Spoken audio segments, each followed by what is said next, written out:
생소하다. 출애굽기 35강 9번째 제한 흑암 제한입니다. 출애굽기 10장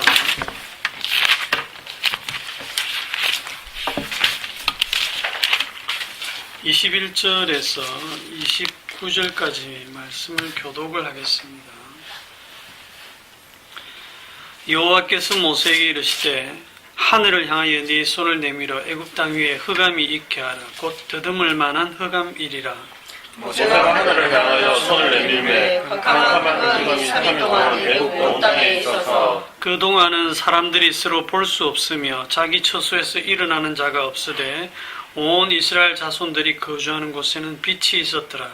바로가 모세를 불러서 이르되 너희는 가서 여호와를 섬기되 너희의 양과 소를 머물러두고 너희 어린 것들은 너희와 함께 갈지니라. 모세가 이르되 왕이라도 우리 하나님 여호와께 드릴 제사와 번제물을 우리에게 주어야 하겠고 우리의 가족도 우리와 함께 가고 한 마리도 남길 수 없으니 이는 우리가 그 중에서 가져다가 우리 하나님 여호와를 섬길 것이며 또 우리가 거기까지 이르기까지는 어떤 것으로 여호와를 섬기는지 알지 못함이니이다 하나. 여호와께서 바로의 마음을 완악하게 하셨으므로 그들 보내기를 기뻐하지 아니하고 바로가 모세에게 이르되 너는 나를 떠나고 스스로 삼가 다시 내 얼굴을 보지 말라. 내가 내 얼굴을 본 날에는 죽으리라. 다같이 모세가 이르되 당신이 말씀하신 대로 내가 다시 얼굴을 보지 아니하리라.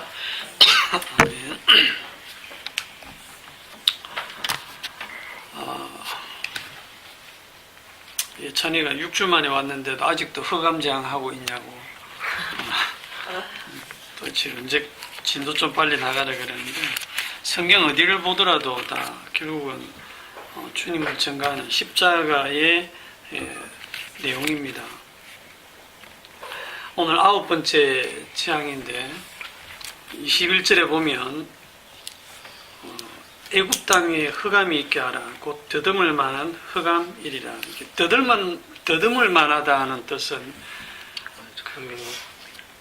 아예 안 보인다는 뜻입니다. 약간 희미하게 보이면 더듬을 이유가 없는데 이게 이제 눈 뜬 장님에 완전히 아무것도 보이지 않는 칠흑 같은 그런 어두움, 그런 경험 한 적 있습니까?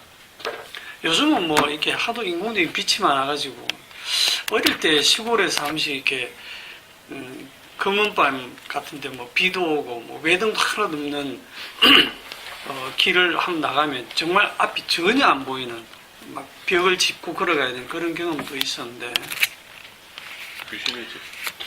캄캄한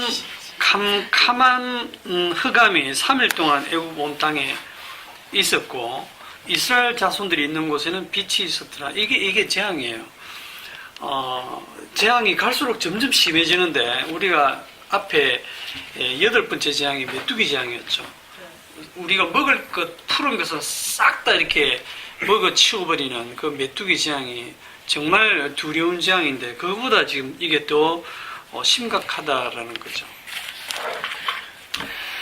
제가 이 흑암 재앙에 대해서 이제 여러분의 말씀이나 강의를 좀 들어봤습니다. 그 중에 이제 예화가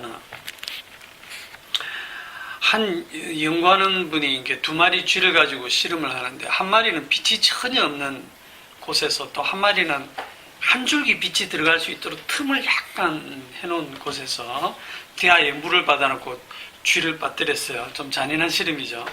막 헤엄치다가 이제 얼마 만에 빠져 죽느냐. 빛이 하나도 없는 칠흑 같은 그런 어둠에 넣고 이제 뭐 저기서 카메라 같은 거로 관찰하겠죠.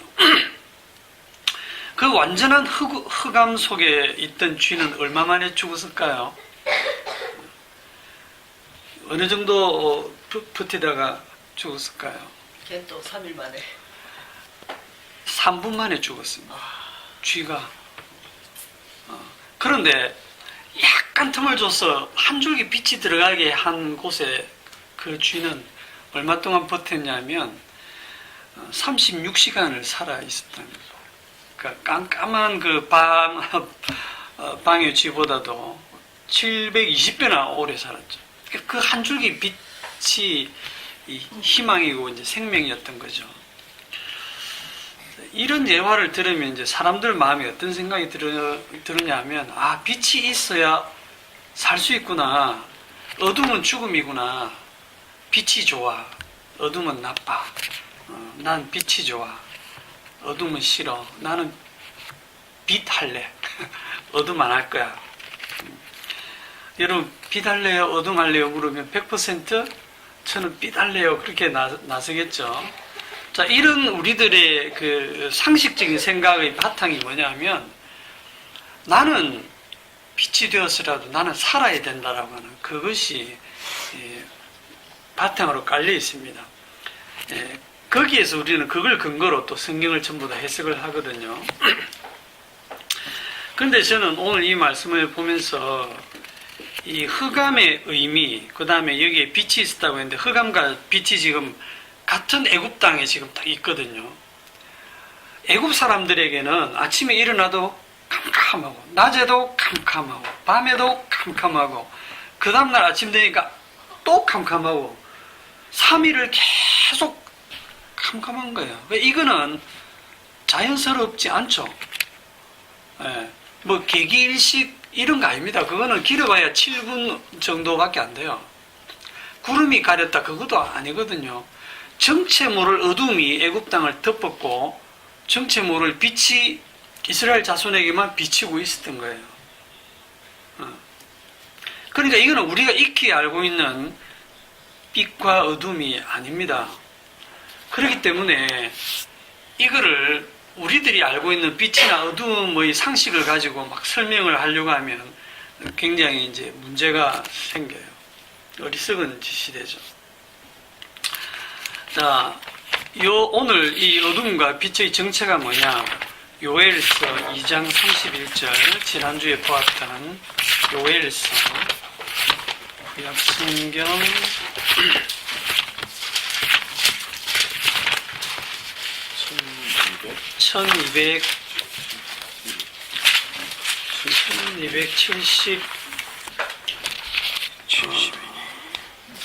1272쪽입니까? 네. 요엘서 2장 31절, 1273쪽, 요엘 2장 31절, 다 같이 시작.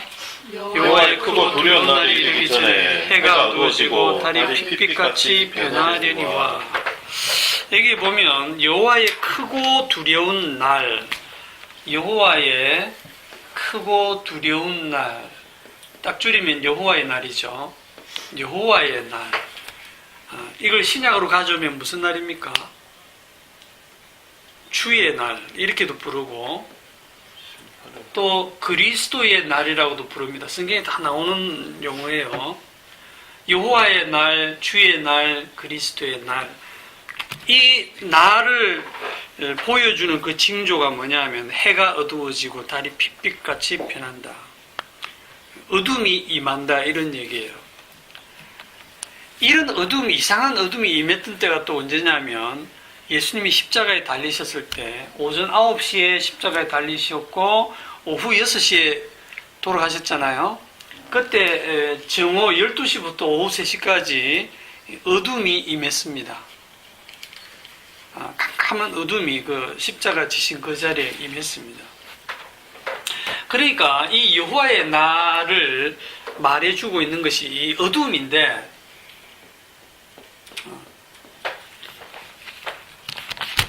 다시 출애굽기로 돌아왔어요. 이 여호와의 날이 뭐 하는 날입니까? 여호와의 날, 잔칫날이 아니거든요. 무슨 날이죠 이게? 심판. 그렇죠. 지난 시간에 잘 배우셨네. 심판입니다. 핵심은 애굽의 장자를 다 죽이는 날, 다 죽이는 날. 물론 그날 어린 양도 죽는 날.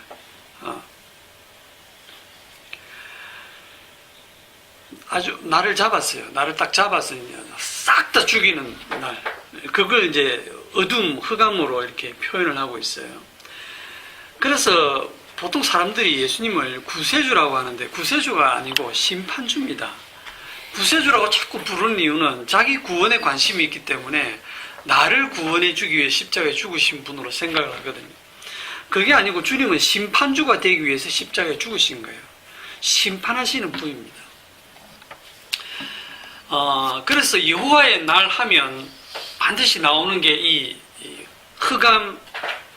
흑암과 빛이 딱 등장하는데, 자, 성경에서 흑암과 빛이 최초로 등장하는 데가 어디죠?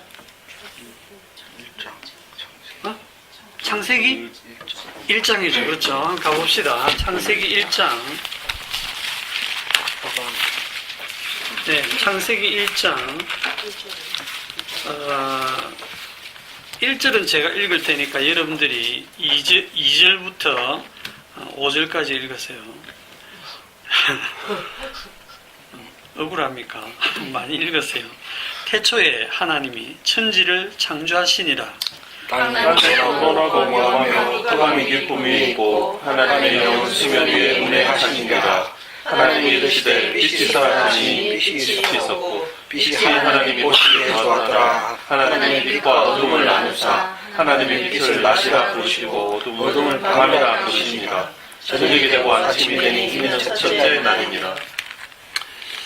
하나님께서 태초에 천지를 창조하실 때 보통 사람들이 무에서 유를 창조하셨다 이렇게 말을 하잖아요. 그렇게 생각을 해버리게 되면 십자가를 딱 가리게 됩니다. 무에서 유를 창조 안 하셨다는 뜻이 아니고 그 무를 어떻게 표현하는가 하면 혼돈하고 공허하며 흑암이 깊음 위에 있는 것으로 표현을 하고 있습니다. 땅이 혼돈하고 공허하며 흑암이 깊음 위에 있고 하나님의 영은 수면에 운행하시니라. 하나님이 이르시되 빛이 있으라 하시니 빛이 있었고. 자, 빛을 창조하실 때 아무것도 없는 무에서 갑자기 빛을 탁 창조하신 게 아니죠. 뭐가 전제됩니까? 네, 빛이 있기 전에 그 뒤에 배경을 어둠을 깔아놓습니다. 혼돈하고 공허하며 흑암이 깊음 위에 있는 그 짙은 흑암을 쫙 깔아놓고 흑암을 배경으로 하고 그 흑암이 갈라지면서 거기에서 빛이 이렇게 만들어지는 그런 모양을 지금 하고 있습니다. 그래서 이거를 잘 보시면 빛이 창조될 때 첫째로 흑암을 배경으로 한다. 요 사실. 그 다음에 두 번째는 빛과 어둠이 나누어질 때 기준이 뭐냐면 빛을 기준으로 빛과 어둠이 딱 나누어집니다. 무슨 뜻이냐면 빛이 이스라엘에서 빛이 딱 있으면 그 빛 외에 나머지는 전부 뭐다? 전부 어둠이다. 쉽습니다. 빛 외에는 어둠.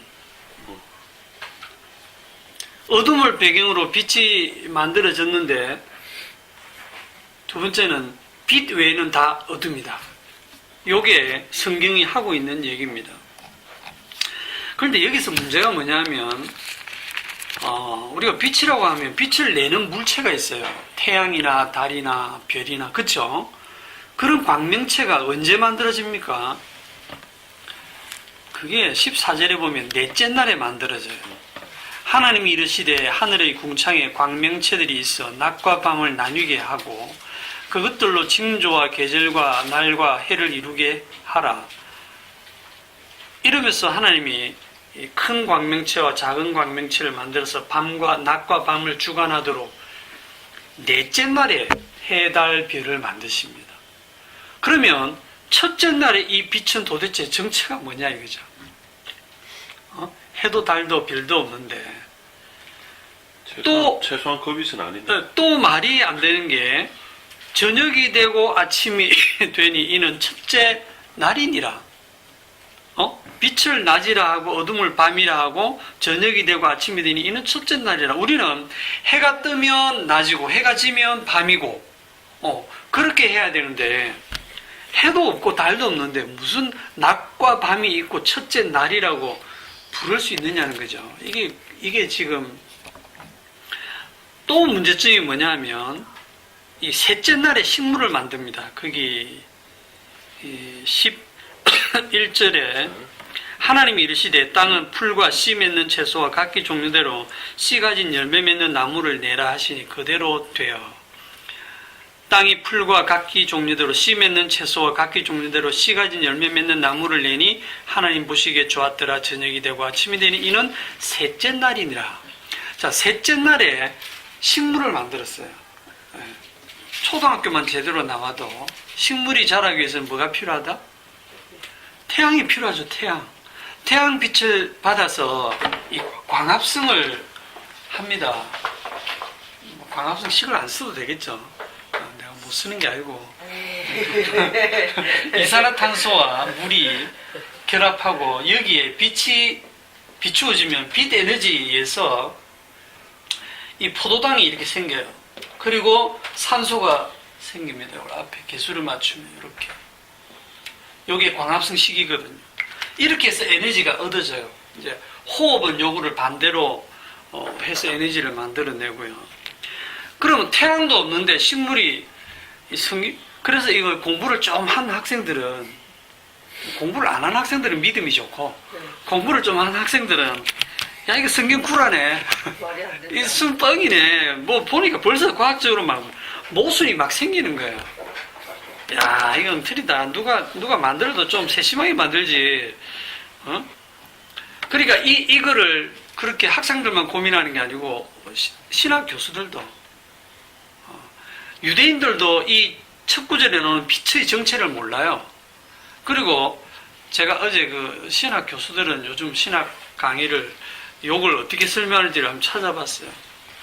그랬더니 뭐라고 하냐면, 꽤나 유명한 사람인데, 넷째 날 태양을 만든 게 아니고 첫째 날 태양을 만든 건 맞다. 그리고 그 기능을 넷째 날에 이제 징조와 계절과 날과 해를 이루는 그 기능을 하고, 낮을 주관하고 밤을 주관하는 그 기능을 넷째 날 맡겼다. 이렇게 이제 또 억지로 해석을 합니다. 그러니까 모른다는 거죠. 예수님이 설명했는데 빛이라고, 자기가 빛이라고. 그렇죠. 예. 예. 집사님 아십니다. 이게 수천 년간 몰랐다니까요. 이 빛의 정체를. 누가 오시기까지? 예수님 오시기까지. 예수님이 오시기까지는 아무도 몰라요. 더 구체적으로 말하면 예수님이 육신적으로 오셨을 때도 몰라. 제자들도 몰라요. 언제 아느냐? 예수님이 영으로, 그리스도의 영으로 제자들에게 오셨을 때 성령 받은 제자들이 딱 보니까, 성령 받고 보니까, 아하, 요한복음 1장 태초에 말씀이 계시니라. 그 다음 어찌 나옵니까? 태초에 말씀이 계시니라. 이 말씀이 하나님과 함께 계셨으니 이 말씀은 곧 하나님이시니라. 그가 태초에 하나님과 함께 계셨고 만물이 그로 말미암아 지은 바 되었으되 지은 것이 하나도 그가 없이는 된 것이 없었으니, 그러면서 그 안에 생명이 있었으니 이 생명은 사람들의 빛이라. 빛이 어둠의 빛이 돼 어둠이 깨닫지 못하더라. 이렇게 나오거든요. 그리고 요한복음 12장에 가면 예수님이 나는 세상의 빛이니, 나는 세상의 빛이니, 딱 이 말씀하시는 순간 여러분 어떤 생각이 드느냐면, 예수님이 빛이야? 그럼 나머지 뭡니까? 전부 어둠이란 뜻입니다. 나는 빛이다. 그럼 나머지 다 어둠이란 뜻이에요. 그러니까 빛과 어둠이 어떻게 나눠지냐면, 예수님이 나는 빛이다 하는 순간 예수님만 빛이고 나머지 다 어둠, 빛과 어둠이 딱 그렇게 끝나버리는 겁니다.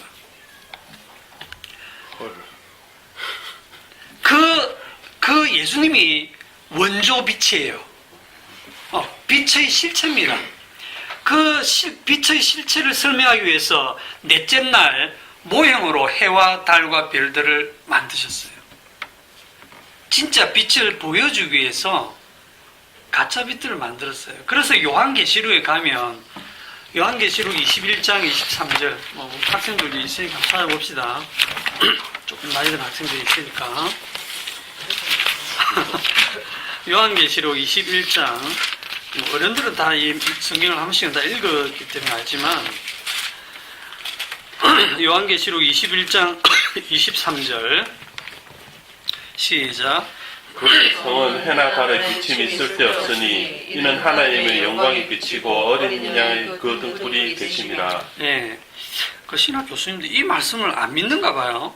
그 성은 이제 나중에 천국에 갔을 때 그곳에는 해나 달의 비침이 쓸데없으니 이는 하나님의 영광이 비치고 어린 양이 그 등불이 되심이라.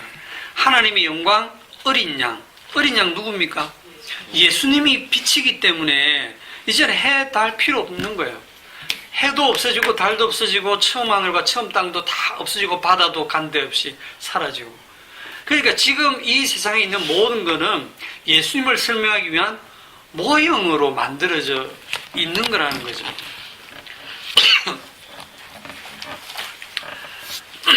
그렇기 때문에 여러분 모형을 가지고 그림자를 가지고 실체를 설명하면 안 됩니다. 여러분 실체가 예수님이에요. 이 예수님을 보여주기 위해서 그 해와 달과 별을 만들어서 이것들이 내는 빛을 통해서 실체 대신 예수님을 지금 설명을 해주는데 이거는 그림자거든요. 그림자.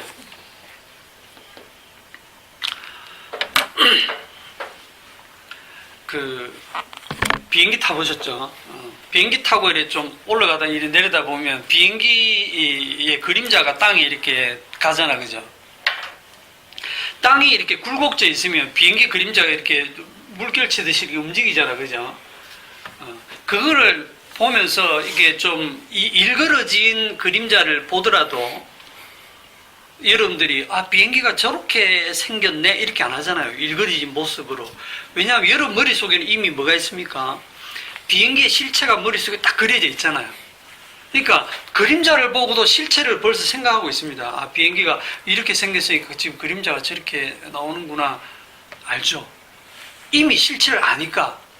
그런데 만약에 비행기라는 실체를 전혀 본 적이 없는 원시인이 비행기 하늘을 한 번도 본 적 없이 땅에 있는 그림자만 딱 보고 이게 비행기다라고 했을 때 비행기는 이렇게 막 굴곡지게 생겼구나. 날개가 다 휘어져 있고 비행기 제대로 알겠습니까? 그림자만 본 사람. 그 그림자를 가지고 백날 설명을 해도 실체를 모르죠. 성령이 오셔가지고 실체 대신 예수님을 가르쳐 주기 전까지는 구약에 있는 이 그림자의 설명을 가지고는 절대로 예수님을 알 수가 없어요. 그런데 우리는 실체를 가지고 와서 이걸 딱 보면 이거 왜 이렇게 설명하시는지 알겠다 이렇게 되는 겁니다.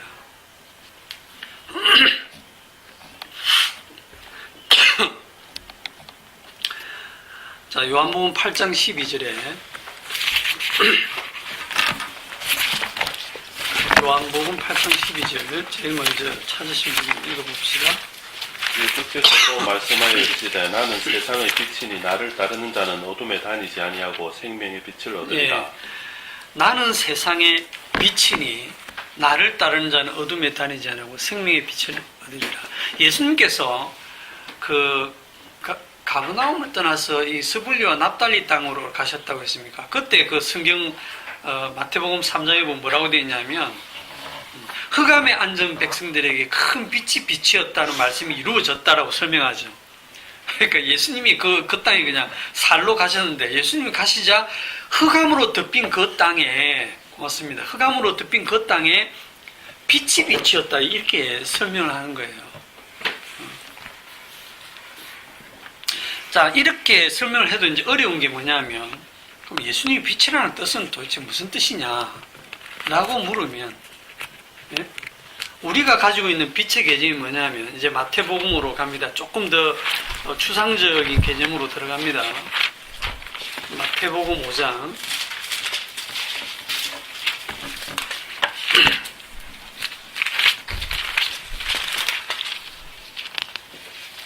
5장 14절 너희는 세상의 빛이라 산 위에 있는 동네가 숨기지 못할 것이요 사람이 등불을 켜서 말 아래 두지 아니하고 등경 위에 두나니 이러므로 집안 모든 사람에게 비치느니라. 이같이 너희 빛이 사람 앞에 비치게 하여 그들로 너희 착한 행실을 보고 하늘에 계신 너희 아버지께 영광을 돌리게 하라. 이 예수님 말씀, 예수님 직접 하신 말씀입니다. 너희는 세상의 빛이다. 그래서 어떡하라고요? 너희 빛이 사람 앞에 비치게 하라. 그들로 너희 착한 행실을 보고 하나님께 영광을 돌리게 하라. 이렇게 기록되어 있습니다. 그러니까 이 말씀에 보면 빛이 뭐로 연결이 되느냐면 착한 행실과 연결이 되죠. 이거는 뭐 상식적으로 다 아는 거예요. 천주교든 기독교든 불교든 아니면 불신자가 이 성경을 읽어도 고개를 끄덕끄덕 해요. 이거 읽으면 착하게 바르게 이렇게 살면 그게 하나님께 영광이 되는구나. 그게 빛의 삶이구나. 빛이란 착한 행실을 통해서 하나님께 영광 돌리는 삶이구나. 그렇게 살아라고 말씀하시는 거구나. 맞습니까? 지금은 그렇게 안 읽혀지고. 너희는 세상의 빛이다. 빛을 비추고 살아라. 이 말을 예수 믿고 착하게 사는 것으로 이해할 수밖에 없죠. 왜냐하면 성경도 그렇게 기록되어 있거든요. 이게 너무 맞는 말이거든요. 구약에도 비슷한 말씀이 있습니다. 이사야서 60장. 이사야서 60장 1절.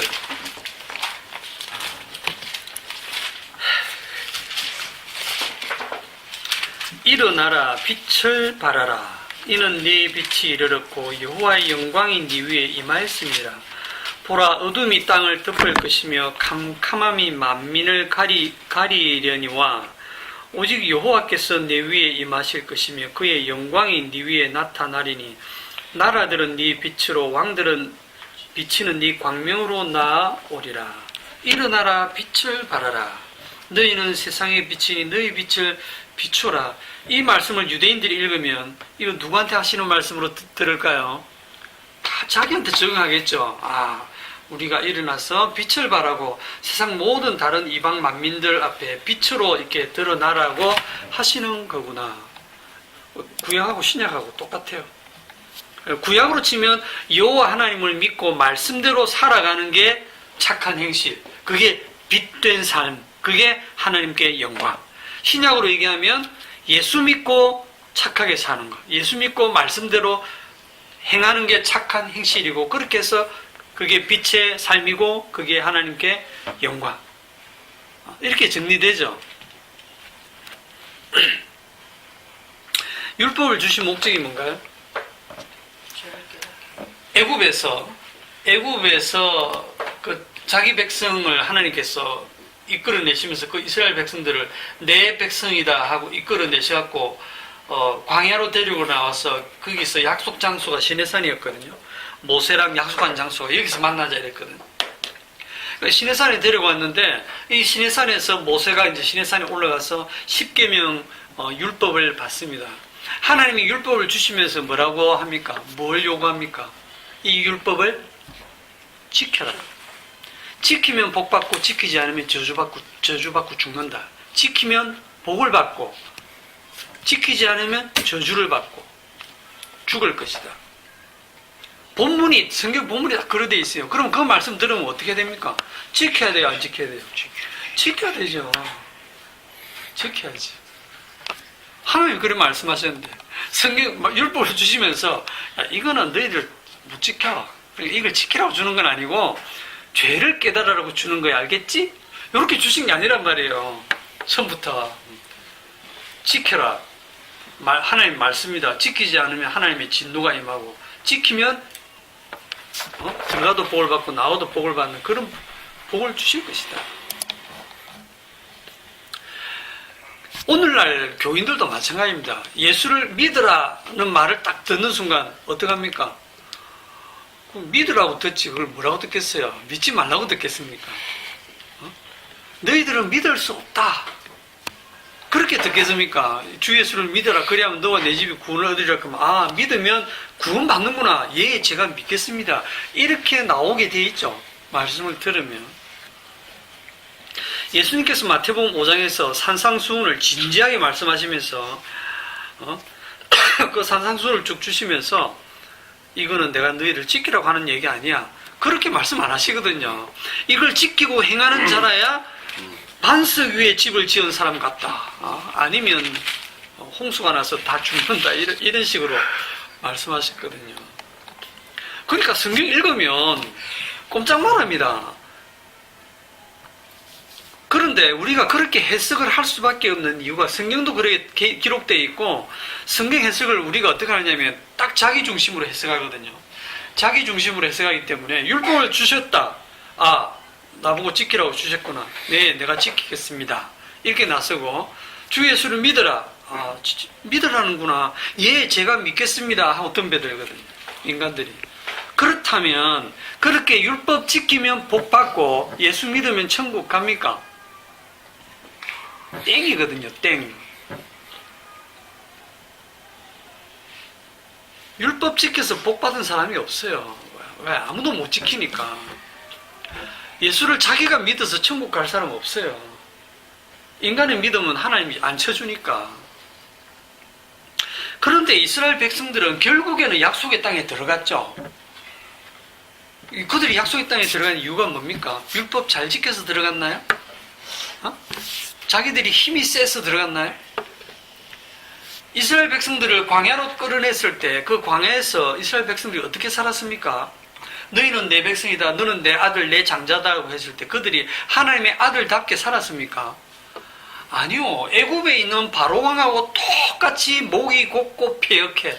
목이 곧고 완악한 진짜 말 안 듣는 10번이나 반역한. 네. 그런 모습을 보였거든요. 그 모습 보이라고 광야로 데리고 나온 거예요. 너희들 꼬라지 보라고. 너희들은 그래서 신명기 9장 6절을 보면 그러므로 네가 알 것은 내 하나님 여호와께서 네게 이 아름다운 땅을 기업으로 주신 것이 너의 공의로 말미암음이 아니니라. 너는 목이 곧은 백성이라. 딱 결론 지어놨어요. 너는 목이 곧은 백성이다. 그 목 좀 풀어라. 이래 안 합니다. 너는 목이 곧은 백성이다 라고 딱 단정 지어놨어요.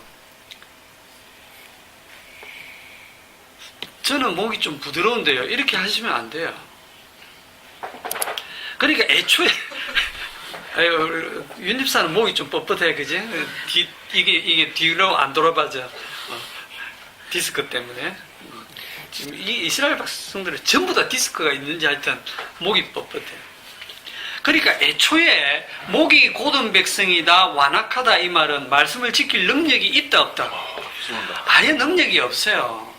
그래서 말씀을 지켰다 못 지켰다가 아예 해당 사항이 안 됩니다. 그러면 왜 약속의 땅에 들어갔느냐 하면 이거는 그냥 하나님께서 아브라함과 이삭과 야곱에게 하신 맹세를 하나님의 자기 맹세를 이루기 위해서 더 그 맹세를 따지고 들어가면 창세전에 아버지와 아들 사이에 하신 약속을 이루기 위해서 그 약속을 이루다 보니까 그냥 덤으로 약속의 땅에 들어가지고 덤으로 우리가 천국 가지는 거예요. 성도가.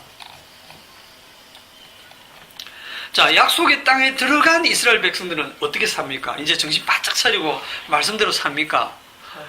아니요. 정신 못 차립니다. 말씀 안 지킵니다. 우상 숭배합니다. 결국 어떻게 됩니까? 멸망하죠.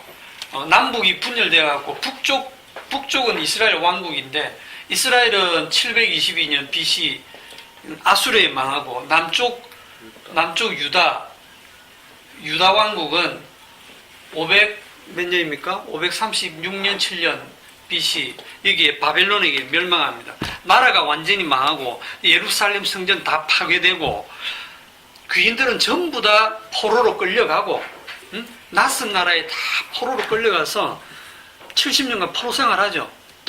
그래도 이제 그 하나님 약속하신 대로 다시 포로에서 귀환됩니다. 고레스 왕 같은 그런 메시아를 하나님이 보내셔가지고 그래 돌아왔는데도 여전히 이 독립국가를 이루지는 못하고 계속 지배를 당하다가 예수님 오실 때쯤에는 로마의 지배를 받고 있는 상황이 되죠. 이 유대인들은 그래서 포로로 돌아와서 그때부터 정신 차리고 에스라, 느헤미야 이쪽 보면 개혁 운동을 하잖아요. 그 개혁운동을 하면서 자기들의 과거를 탁 돌아보니까 우리나라가 왜 멸망했고 우리가 왜 그렇게 고생하며 사느냐. 결론, 말씀을 안 지켜서 그렇다. 우상숭배해서 그렇다. 그래서 우상숭배 다 없애고 정말 말씀을 제대로 지키자로 돌아가는 거예요. 그게 개혁운동이거든요. 그리고 말씀은 반드시 지켜야 된다라는 그 바탕으로 성경을 다 해석합니다. 그게 맞아요, 틀려요? 맞죠. 맞으니까 어려운 겁니다, 그게.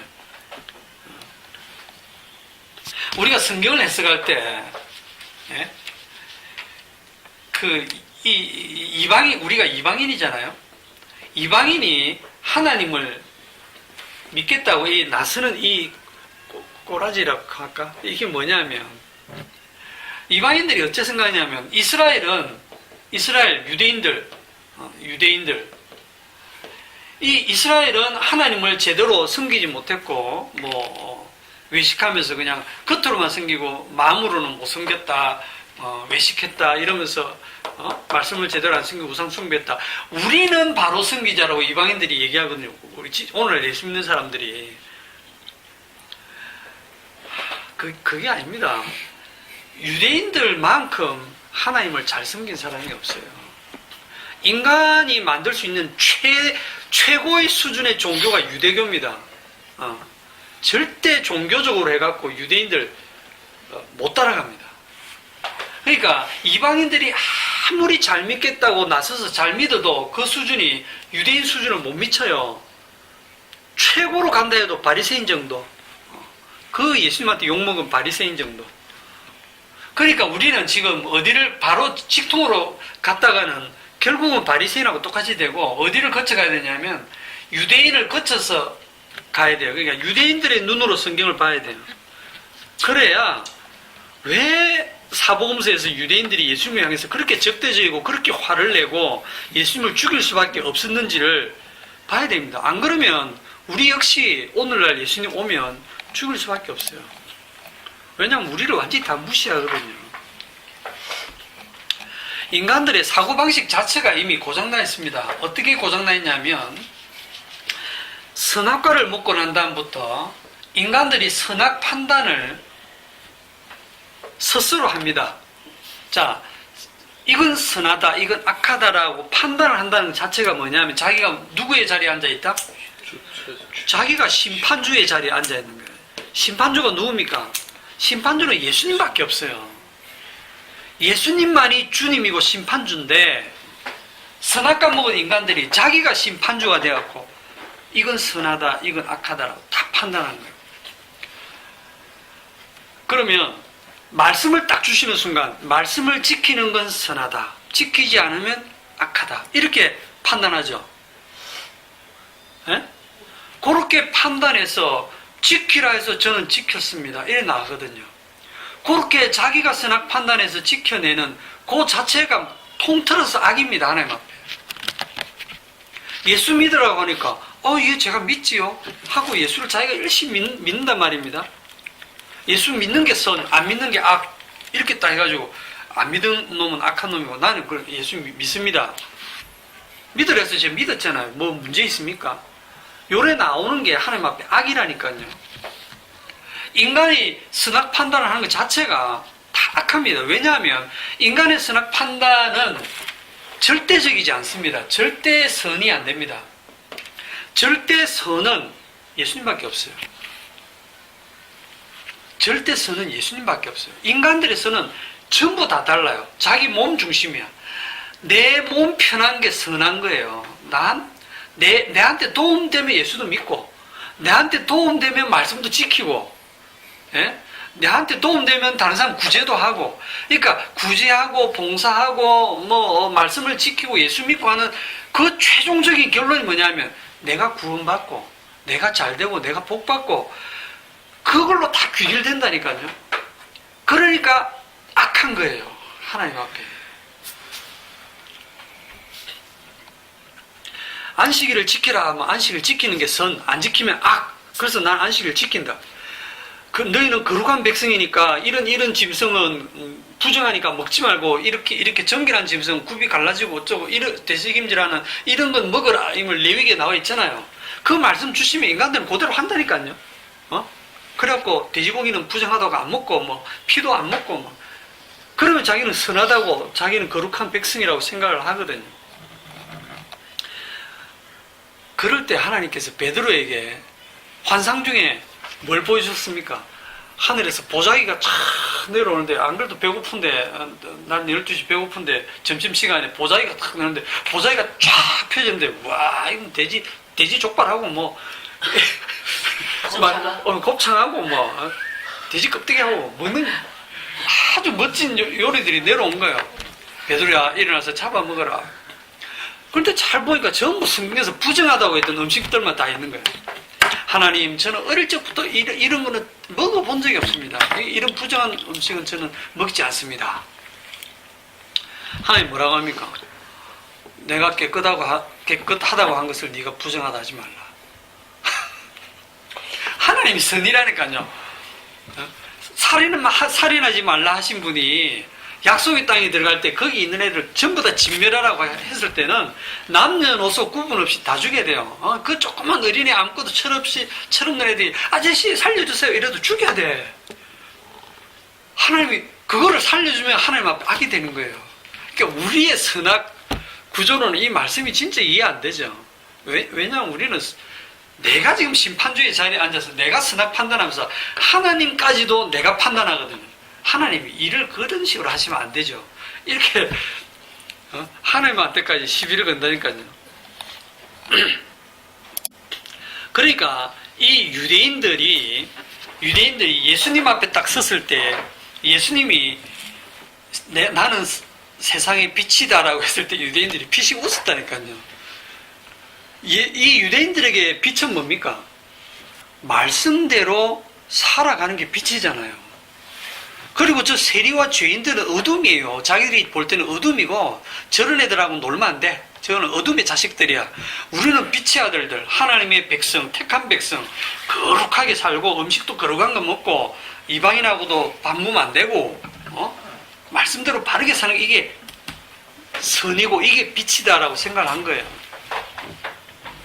그리고 말씀대로 살지 않는 게 어둠이고 그런 그들이 예수님하고 딱 자기들을 비교해 보니까 어때요?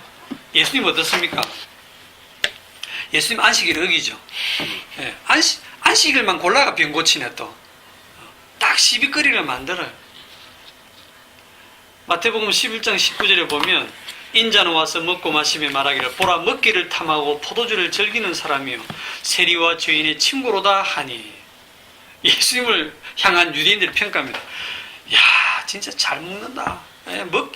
맨날 먹는 것만 탐하고 포도주를 즐기고 세리하고 죄인하고 어울려 놀고 저게 무슨 선지자고.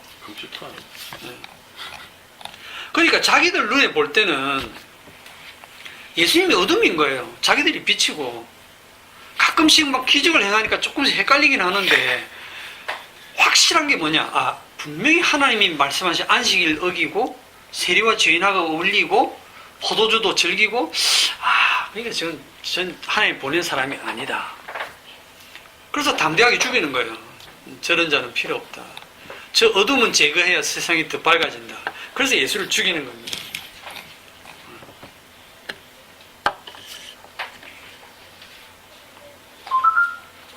그런데 누가 빛입니까? 예수님이 나는 세상의 빛이다. 그 말을 다르게 하면 뭐라고요? 나는 세상의 빛이라 하면 나머지 뭐라고요? 어둠. 아멘 하셔야 됩니다. 예, 주님은 빛이시고 저는 어둠입니다. 이렇게 나와야지. 주님 빛이세요? 저도 한빛 합니다. 예. 저도 좀 빛나거든요. 하면서 쥐가 빛이 되려고 그래. 예수님이 나는 생명이요, 나는 부활이요, 생명이다, 나는 진리다. 요한복음 보면 전부 다 예수님이 나는 뭐다, 나는 뭐다 이런 얘기 하시잖아요. 나는 생명이다 할 때 예수님만 생명이고 나머지는 전부 다 죽음인 거예요. 생명이 없는 겁니다. 생명이다 이 말이 빛이다 이 말하고 같은 거예요. 생명도 없는 피조물들이 생명을 받아서 겨우 살아가는 존재들이 예수님이 생명이다 그러면 저도 생명인데요. 예수님이 빛이다니까 저도 빛인데요. 이렇게 나서고 있다는 겁니다. 지금.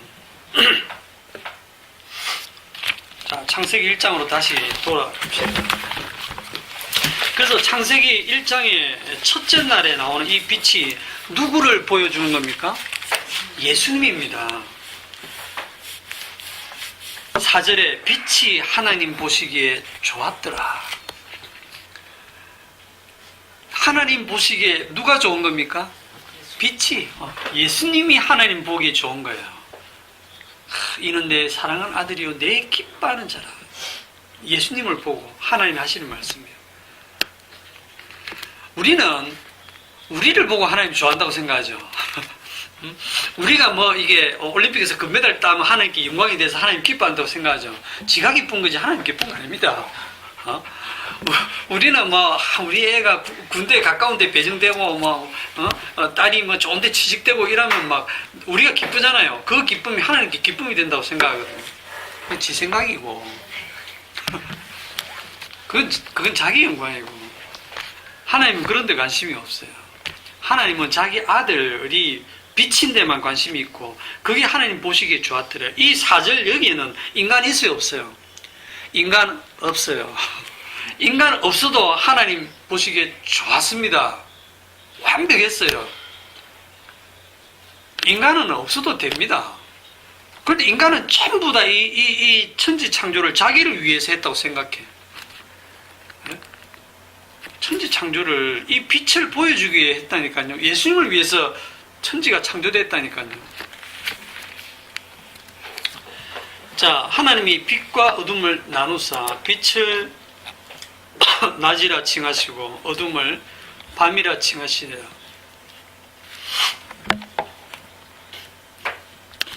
자, 해도 달도 없는데 이걸 이제 날이라 부르는 이게 이제 좀 설명을 할게요. 날. 아까 여기서 말하는 이 첫째 날이 무슨 날을 가리킬까요? 무슨 날을 향해 가고 있을까요? 무슨 날을 증가하기 위해서 이걸 첫째 날이다라고 했을까요? 예? 이 첫째 날이 무슨 날을 향하고 있을까요? 제일 처음 시작할 때 했잖아요. 예? 여호와의 날을 보여주기 위한 날입니다. 이 날이 여호와의 날을 보여주기 위한 날이에요. 그런데 이 날이 뭐로 구성되느냐 하면 날이 빛과 어둠으로 딱 구성이 되죠. 이 빛을 낮이라 부르고 어둠을 밤이라 불러서 이 낮과 밤이 결합이 돼서 날이 되고 이 날이 장차 올 여호와의 날을 보여주기 위한 날을 만드셨어요. 그리고 이게 실체인데 이거를 넷째 날에 해와 달과 별을 만들어 가지고 낮과 밤을 그때 또 나누어요. 그때 또 1절에서 벌써 나누었는데 그 넷째 날에 보면 또 있잖아요. 14절에 하나님이 이르시되 하늘의 궁창에 광명체들이 있어 낮과 밤을 나누게 하고. 낮과 밤 나눈 게 앞에 나눴잖아. 그렇죠? 앞에 빛과 어둠 나누고 낮이라 부르고 밤이라 부르고 다 했거든요. 이 첫째 날에 이 낮과 밤, 이 날을 보여주기 위해서 넷째 날에 해와 달과 별을 만들고 낮과 밤을 나누게 한 거예요. 그럼 우리는 뭘 아느냐면 넷째 날에 만들어진 이것만 알아요. 이 날만 알아요. 우리가 경험하는 것.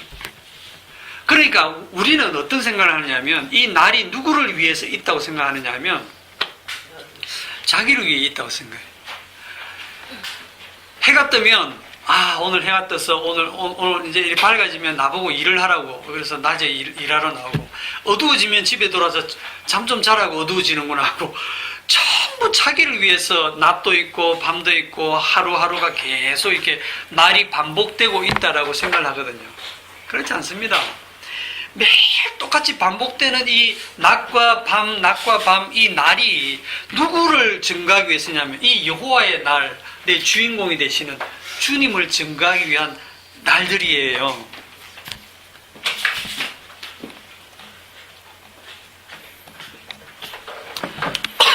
여기서 여러분 중요한 것이 이 날을 증거하기 위해서 빛만 있는 게 아닙니다. 뭐도 있습니까? 어둠도 한 세트로 딱 같이 놓고 빛을 빛되게 하기 위해서 어둠도 같이 딱 붙여놓은 거예요. 빛이 누굽니까? 예수님.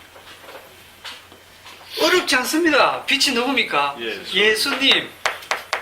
그러면 어둠이 누굽니까? 너나더. 예, 예수님 외에 나머지 여집합 전부 다. 여기에 누구도 포함돼요? 예, 나도 딱 포함. 성경이 이렇게 말씀하고 있으면 예, 아멘. 주님 빛이시고 저는 어둠입니다. 어둠 역할을 하기 쉬워요? 어려워요? 쉽잖아. 이런 본성이 어둠인데 뭐 특별히 노력 안 해도 돼요. 그냥 살면 어둠이야. 그냥 살면. 그게 뭐 어려워요? 막 그렇게 열심히 믿으려고 그래. 그냥 살면 그게 어둠인데. 누가 열심히 믿는데? 예수님이 빛으로 드러나기 위해서는 나는 어둠으로 드러나면 돼요. 그런데 문제가 뭐냐면 쥐가 자꾸 빛이 되려고 그래. 인간들이 자기가 막 빛이 되려고 그래. 자기가 말씀 지켜서 자기가 잘 믿어서 자기가 빛이 되려고 그래. 그럼 빛이 되면 뭐 할 건데? 그때는 이제 예수님 필요 없는 거예요. 나도 빛인데. 예수님하고 막 원수가 되는 거예요. 경쟁이 되는 거예요. 예수님 한 분을 위해서 세상 만들었어요. 예수님이 중심입니다. 그분만 빛이에요. 그 빛을 증거하기 위해서 나머지는 우리 첫날 창조하실 때 뭐라 했습니까? 어둠을 미리 깔았다 했죠. 미리 어둠을 쫙 깔았어요. 그게 역사 전체입니다. 하나님이 말씀을 주셔가지고 말씀 주니까 애들이 전부 말씀 지킨다고 난리 났어요. 그게 전부 어둠입니다. 어둠을 쫙 깔아놨어요. 그래서 예수님이 오시던 당시에 유대 형편이 어떠냐면 진짜 이거는 와 인간들 중에 최고라고 할 정도로 말씀대로 사는 어릴 적부터 막 말씀을 하나도 어기지 않고 지키고 사는 정말 빛된 모습이잖아요. 그런데 그때가 언제냐면 예수님이 딱 오셨어요. 오셨는데 그 빛된 사람들이 누굴 죽입니까? 예수님을 죽이죠. 그걸 딱 통해서 너희들은 어둠이잖아 하고 지금 하나님이 딱 풍부시키는 거예요. 빛을 기준으로 어둠이 규정됩니다.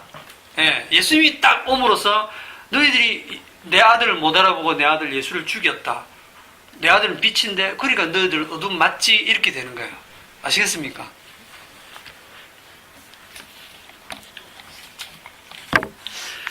우리가 그러니까 지금 우리들이 살아가는 이 날들이 우리는 우리 날인 줄 알았는데 알고 보니까 전부 여호와의 날이에요.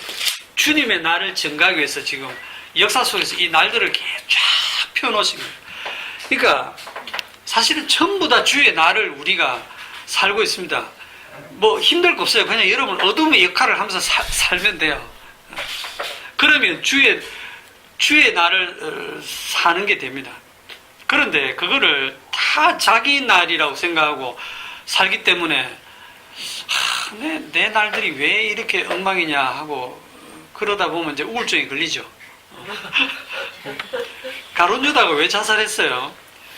자기가 살아온 날들이 다 자기를 위한 날들이고 큰 뜻을 품고 예수를 따랐는데 뜻대로 안 풀리니까 스승을 팔았는데 그러고 나니까 또 양심이 갇히게 돼가지고 뒤늦게 뉘우치고 은 30 받은 돈을 제사장한테 돌려주고 그리고 자살해버리잖아요. 양심의 가책을 못 이기고 양심의 가책을 못 이기고 자살을 한다.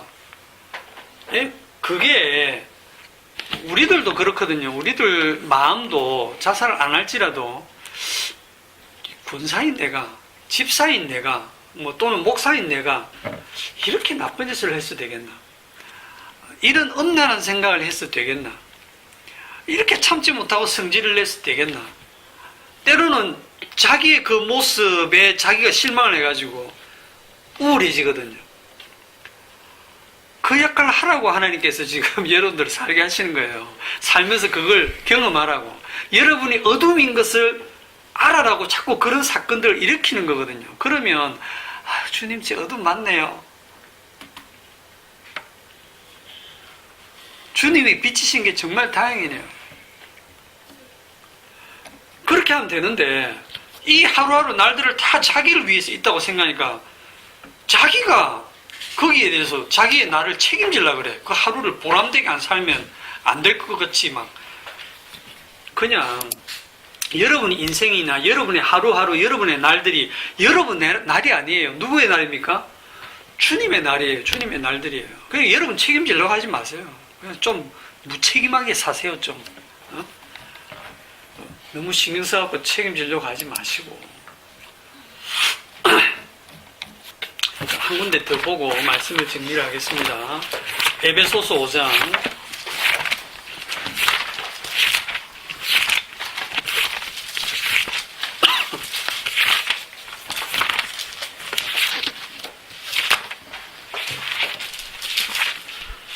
'신약성경 315쪽 에베소서 5장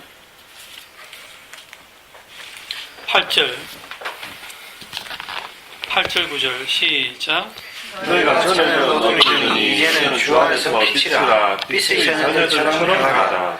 빛의 열매는 모든 착함과 의로움과 진실함에 있느니라. 아멘. 이 말씀을 읽으시고 한번 해석을 해보세요. 너희가 전에는 어둠이더니 이제는 주 안에서 빛이라. 빛의 자녀들처럼 행하라.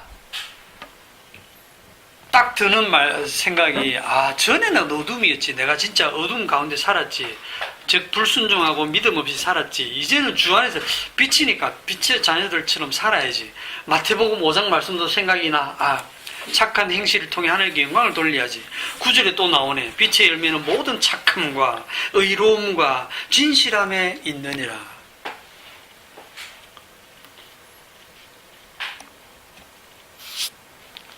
그러면 빛의 자녀로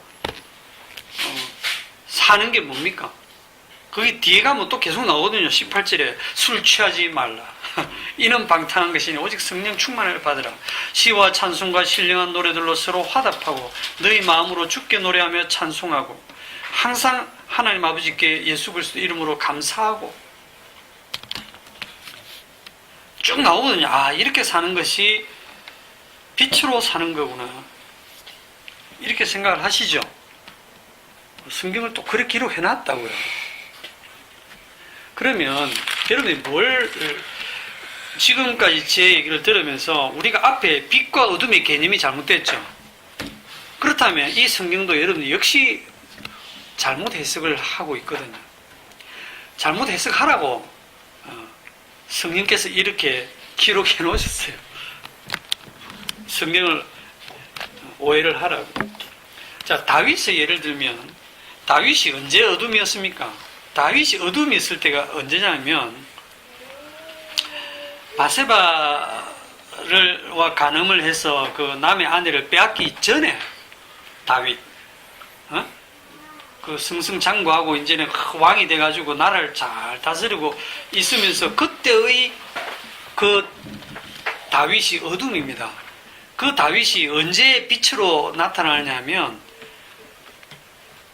그 바세바의 아내를 우리아의 아내인 바세바를 범하고 우리아는 전쟁터로 내보내서 죽이고 그런 뻔한 죄를 다 짓다가 나단 선지자가 와서 책망하죠. 이 책망하는 역할이 성령의 역할이거든요.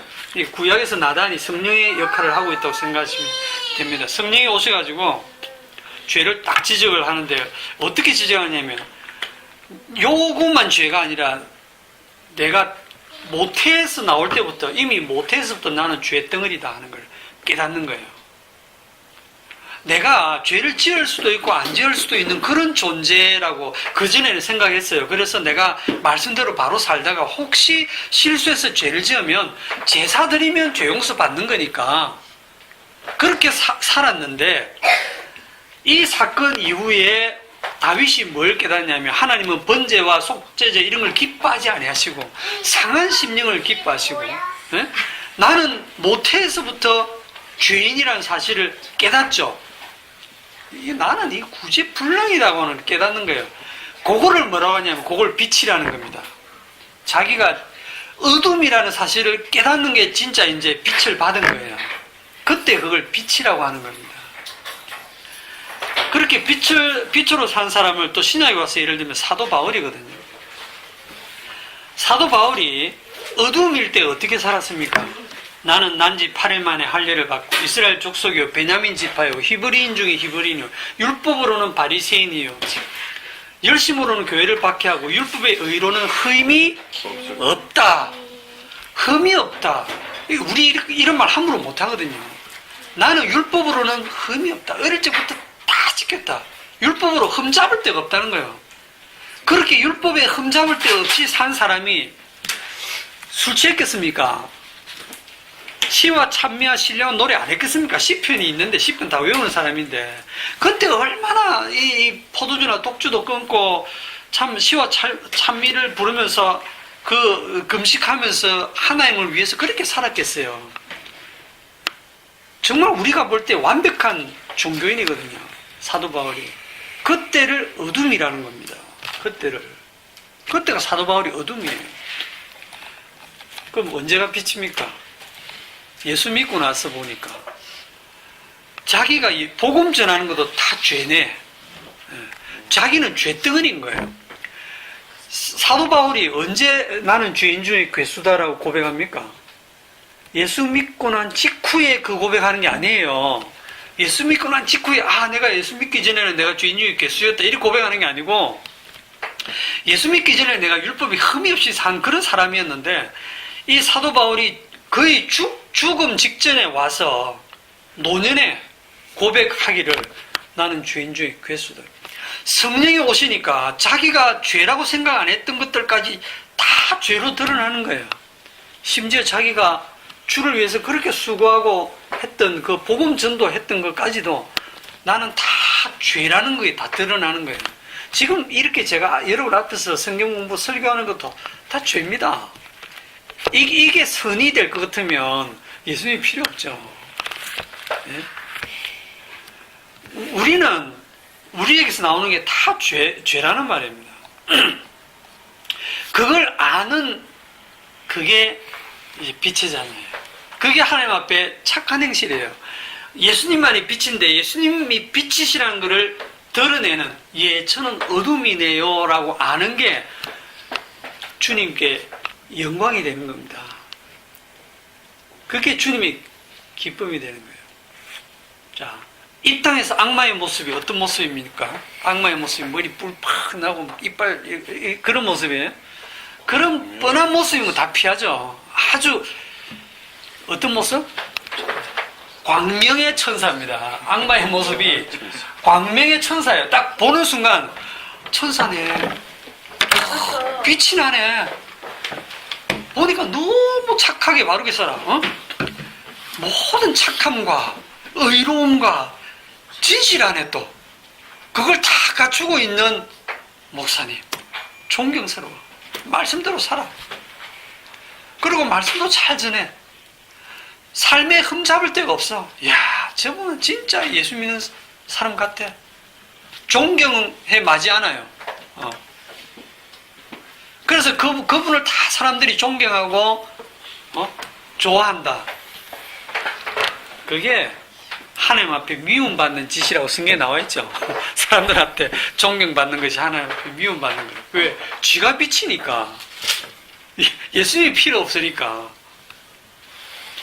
그래서 양의 탈을 쓴 일이다 라고 할 때 그건 양의 탈을 썼다라는 표현이 조금 그런데 우리가 모릅니다. 광명의 천사로 보이기 때문에 우리 눈에는 광명의 천사로 보여요. 그러니까 여러분들이 광명의 천사로 나타나는 이리를 구분할 수 있는 방법은 여러분들의 실력으로는 없고 어떻게 생각하는지 하면 되느냐면 예수님 빼고는 다 어둠이다. 그러시면 정답이에요. 나를 포함해서. 오늘 여기까지 하겠습니다.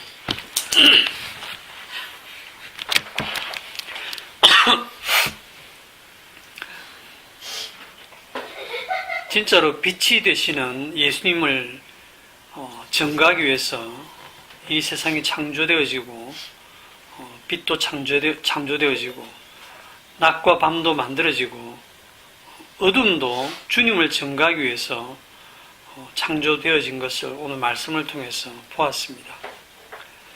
우리가 이 땅을 살아가는 동안에 우리에게서 나타나는 그 깊고 깊은 어둠의 그 본성들을 유감없이 다 드러내면서 이런 나를 위에서 십자가에 죽으신 그 주님의 크신 사랑을 보고 오직 주님의 빛 되심만을 우리 몸을 통해서 증거하고 드러내는 성도들이 되게 하여 주옵소서. 예수님의 이름으로 기도하옵나이다. 아멘. 수고했습니다. 수고하셨습니다.